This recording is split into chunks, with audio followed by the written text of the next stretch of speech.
اعوذ باللہ من الشیطان الرجیم بسم اللہ الرحمن الرحیم۔ اب جو حصہ آ رہا ہے سورہ مبارکہ کا، اس میں ایک تو یہ 3 آیتیں درمیان میں آ رہی ہیں، وہ تو خاص طور پر جو ہے یوں سمجھیے خواتین سے متعلق نہیں ہے، مردوں سے متعلق ہیں، اور وہ اصل میں سورہ حدید کا سلسلہ جو ہے جو آخر اب اختتام پر آ رہا ہے، اس کا نقشہ جو ہے یہاں پر پھر آ جائے گا۔ یا ایھا الذین آمنوا قوا انفسکم واہلیکم نارا، اہل ایمان بچاؤ اپنے آپ کو اور اپنے اہل و عیال کو آگ سے۔ یعنی دیکھیے ایک نیگیٹو اسپیکٹ تو یہ آیا تھا، یا ایھا الذین آمنوا ان من ازواجکم واولادکم عدوا لکم فاحذروہم، یہ تو نیگیٹو ہے، اپنے آپ کو محفوظ رکھو، ان کی محبت ان کی دلجوئی تمہیں غلط راستے پر نہ ڈال دے۔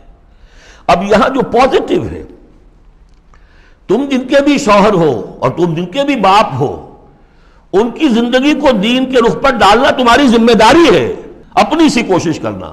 حضرت نوح کا ایک بیٹا بھی ان کے نگاہوں کے سامنے غرق ہو گیا، کوئی بات نہیں، لیکن تم کیا کر رہے ہو؟ تم اپنے اہل و عیال کے حق میں سمجھا تم نے یہ ہے کہ صرف نان نقصے کی ذمہ داری ہے، کھانا پلانا ہماری ذمہ داری ہے، بس یہ بہت غلط ہے۔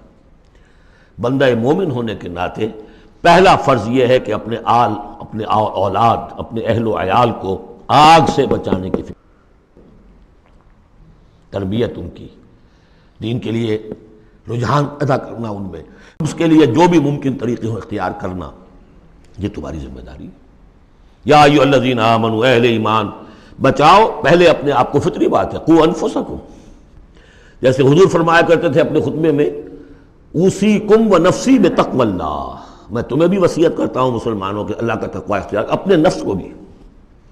اسی طرح قوا انفسکم واہلیکم نارا، بچاؤ اپنے آپ کو اور اپنے اہل و عیال کو آگ سے، وقودھا الناس والحجارہ، اس کا ایندھن بنیں گے انسان اور پتھر، علیہا ملائکۃ غلاظ شداد، اور اس پر ایسے فرشتے ہیں معمور ہیں اس جہنم پر کہ جو بڑے تند خو ہیں، سخت دل ہیں، شداد، لا یعصون اللہ ما امرہم۔ اب جب تم یا تمہارے لاڈلے، تمہاری لاڈلی بیوی اور تمہارے لاڈلے بیٹے اور بیٹیاں جب جہنم میں جھونکے جائیں گے، اگر اللہ نے تمہیں بچا بھی لیا اور وہ تمہارے سامنے جہنم میں جائیں گے تو سوچ لو ان کی چیخ و پکار اور ان کا نالہ و شیون، وہ فرشتوں کا دل جو ہے اسے پسیجے گا نہیں، وہ بڑے سخت دل ہیں۔ اب سوچ لو کن کے حوالے کرنا چاہتے ہو؟ جہنم کے داروغہ کے حوالے کرنا چاہتے ہو اپنی بیویوں کو اور اپنی اولادوں کو؟ یہ محبت نہیں، یہ تو عداوت ہو گئی ہے۔ تم سمجھ رہے ہو کہ محبت کا مزہ ہے، یہ اعلیٰ تعلیم دلوا رہے ہیں۔ کون سی تعلیم دلوا رہے ہو؟ جو انہیں دین کی طرف راغب کرنے والی ہے یا باغی کرنے والی ہے؟ یہ تمہاری رحمت ہے، محبت ہے یا عداوت ہے، دشمنی ہے؟ علیہا ملائکۃ غلاظ شداد، ان کا دل پسیجے گا نہیں، پتھر کی طرح سخت دل ہوگے ان کے، غلاظ شداد، چیخے جاؤ چلائے جاؤ، نالہ و شیون، لا یعصون اللہ ما امرہم، جو اللہ کا حکم ہوگا وہ اس کی نافرمانی نہیں کریں گے، جس کو جو عذاب دینا ہے وہ دیں گے، وَيَفْعَلُونَ مَا يُؤْمَرُونَ، اور کریں گے وہی کچھ جس کا انہیں حکم دیا جائے گا۔ یا ایھا الذین کفروا لا تعتذروا اليوم، اور کہا جائے گا اے کافرو اب آج تم کوئی بہانہ نہ بناؤ،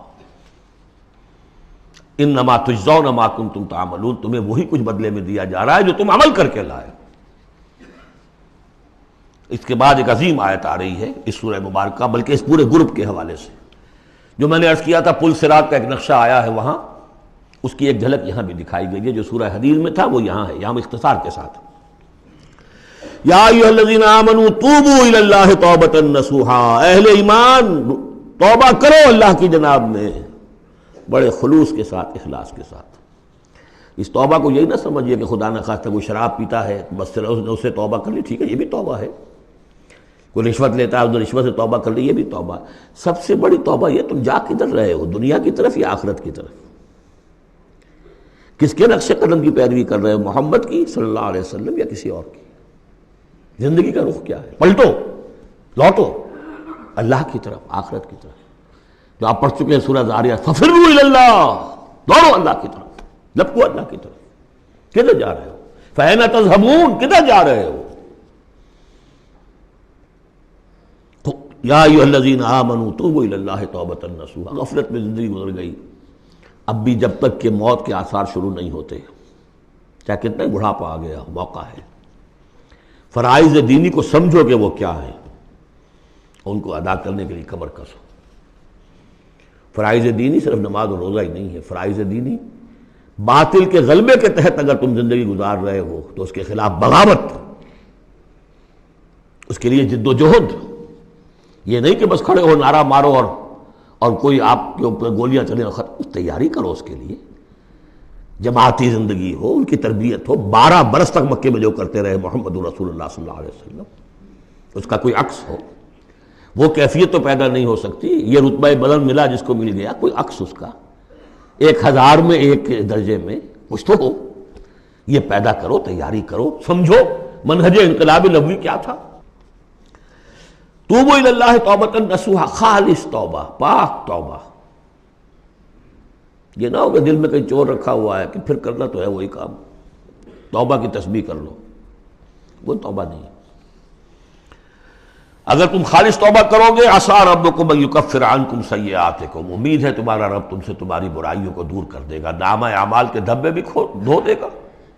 التائب من الذنب کمن لا ذنب لہ، جو حقیقت میں توبہ کر لے گناہ سے، وہ ایسے جیسے اس نے گناہ کبھی کیا ہی نہیں، اور یہ کہ آئندہ بھی تمہارے دامن کردار پر جو داغ ہیں وہ بھی دھو دے گا۔ وَيُدْخِلَكُمْ جَنَّاتٍ تَجْرِي مِن تَحْتِهَا الْأَنْهَارُ، داخل کرے گا تمہیں ان باغات میں جن کے دامن میں ندیاں بہتی ہوں گی۔ یوم لا یخزی اللہ النبی والذین آمنوا معہ، جس دن کہ اللہ تعالیٰ نہیں رسوا کرے گا نہ اپنے نبی کو نہ ان کو جو ان کے ساتھ ایمان لائے، صلی اللہ علیہ وسلم ورضی اللہ تعالیٰ عنہم اجمعین۔ نورہم یسعی بین ایدیہم، ان کا نور دوڑتا ہوگا ان کے سامنے، وبایمانہم، اور ان کے داہنی طرف، وہی الفاظ جو سورہ حدید میں آئے۔ دل میں ایمان تھا تو نور ایمان سامنے کی طرف اس کا ٹارچ کی روشنی پڑے گی، اور اعمال صالحہ کا نور داہنی طرف ہوگا، داہنا ہاتھ اعمال صالحہ کا کاسب ہے۔ یقولون ربنا اتمم لنا نورنا، اور وہ کہتے ہوں گے کہ اے رب ہمارے نور کو کامل فرما دے۔ اس کو مطلب سمجھ لیجئے، حضور نے فرمایا جن کو نور عطا ہوگا، کچھ لوگوں کا نور تو صرف اتنا ہوگا کہ ان کے قدموں کے آگے روشنی ہو جائے گی، وہ بھی بڑی غنیمت ہے۔ اندھیرے میں پگڈنڈی پر چلنا ہو تو وہ اتنی ٹارچ کی روشنی بھی وہ معلوم ہوگا بہت غنیمت ہے۔ لیکن کچھ لوگوں کو ایسا نور ملے گا کہ جس کی روشنی یہاں مدینے سے صنعاء تک جائے گی، یمن کا شہر۔ ابو بکر صدیق کو کون سی روشنی ملے گی؟ ہمیں تو وہ ٹارچ بھی مل جائے تو بہت غنیمت ہے، لیکن جنہیں وہ تھوڑا ملے گا، کیوں تھوڑا ملا؟ کوتاہیاں تھیں، تقصیرات تھیں، کمی تھی، جتنا کرنا چاہیے تھا اتنا نہیں کیا تھا، کچھ بچا بچا کے بھی رکھا تھا۔ تو بچا بچا کے نہ رکھ اسے، تیرا آئینہ ہے وہ آئینہ کہ شکستہ ہو تو عزیز تر ہے نگاہ آئینہ ساز میں، لہذا کم ہوگا، پھر وہ دعا کریں گے ربنا اتمم لنا نورنا، اپنے کرم سے، اپنے فضل سے، اپنی شان غفاری سے ہماری کوتاہیوں کو ڈھانپ لے اور ہمارے نور کو بھی کامل فرما دے۔ اتمم لنا نورنا واغفر لنا، ہمیں بخش دے، انک علی کل شیء قدیر، یقیناً اے اللہ تو ہر شے پر قادر ہے، تیرا ہاتھ کون روک سکتا ہے۔ یا ایھا النبی جاہد الکفار والمنافقین واغلظ علیہم ومأواہم جہنم وبئس المصیر، اے نبی صلی اللہ علیہ وسلم جہاد کیجئے کافروں سے بھی اور منافقوں سے بھی، یہ آیت جوں کہ تو سورہ توبہ میں بھی آ چکی ہے۔ واغلظ علیہم، سختی کیجئے، آپ کی طبیعت میں نرمی ہے، اور اس نرمی کا ناجائز فائدہ اٹھاتے ہیں منافقین، کیونکہ قانونی ان کو پروٹیکشن حاصل ہے، مسلمان تو ہے وہ، تو آپ ان کے ساتھ بھی وہ معاملہ کرتے ہیں کہ جو اہل ایمان کے ساتھ کرتے ہیں۔ چنانچہ وہ کہتے ہیں ہوا اذن، یہ تو کان ہی کان ہے نرے، بس کان ہی کان ہے، سن لیتے ہیں، سمجھتے تو ہے ہی نہیں، دماغ میں بھیجا نہیں ہے ان کے، یہ بھی کہتے تھے وہ لوگ۔ لیکن آپ سختی کیجئے، یا ایھا النبی جاہد الکفار والمنافقین واغلظ علیہم ومأواہم جہنم، ان کا ٹھکانہ جہنم ہے، وبئس المصیر، اور بہت ہی برا ٹھکانہ ہے۔